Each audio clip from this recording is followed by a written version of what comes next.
श्री श्री राधा माधव की जय। श्रीमद् भगवत गीता की जय। श्रीमद् भगवत गीता का तीसरा अध्याय और श्लोक संख्या 23 का भी हम पाठ करेंगे।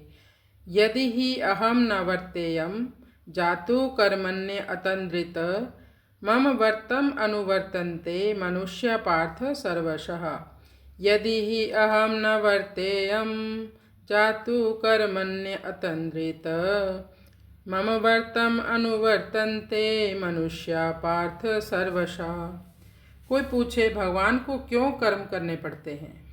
भगवान अर्जुन को बता रहे हैं, यदि ही अहम न वर्तेयम, यदि मैं किसी समय कर्म ना करूं, मैं अपने निर्दिष्ट कर्तव्यों का पालन यदि ना करूं, मम वर्तम अनुवर्तन्ते, फिर सब लोग जो सामान्य जन हैं वो मेरा ही अनुसरण करेंगे, क्योंकि भगवान से बड़ा कोई आदर्श नहीं है इस त्रिलोकी में।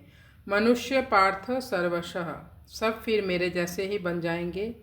सब कहेंगे कृष्ण ने भी तो कोई कर्म नहीं किया, तो हम भी कर्म क्यों करें।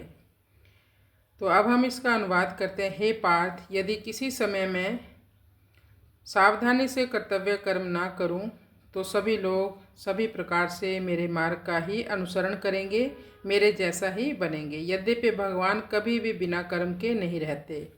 अब यहाँ पर अर्जुन के जो मूल प्रश्न हैं उनको लेते हैं। अर्जुन कह रहा है, मुझे घोर कर्म में क्यों लगाते हो। वो युद्ध को घोर कर्म मान रहा है।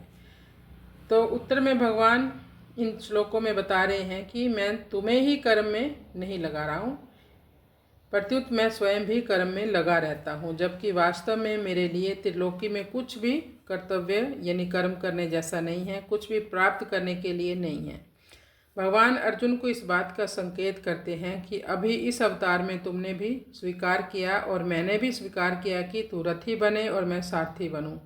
तो देख, क्षत्रिय होते हुए भी मैं आज तेरा सारथी बना हुआ हूँ, और इस प्रकार स्वीकार किए हुए अपने कर्तव्य का सावधानी और बड़ी अलर्टनेस के साथ पालन भी कर रहा हूँ। मेरे इस कर्तव्य पालन का भी त्रिलोकी पर प्रभाव पड़ेगा, क्योंकि मैं त्रिलोकी में आदर्श पुरुष माना जाता हूँ।